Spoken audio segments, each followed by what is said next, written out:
فيما يخص التسميه نتاع الملعب تاع براقي، هذا الامر تم اللجنه الوطنيه لتسميه الملاعب واصدرت قرارها بتسميته باسم الزعيم نيلسون مانديلا.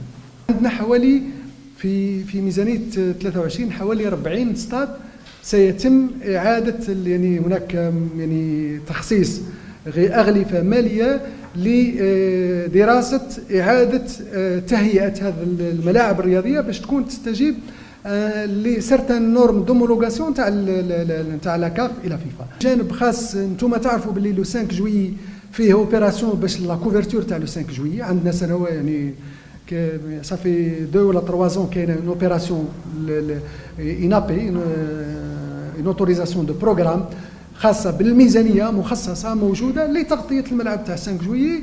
واظن العمليه يعني تم مباشرتها، ووزاره السكن هي اللي يعني تتبع في العمليه، وتم الاعلان حتى على المناقصه الخاصه بالشيء هذا.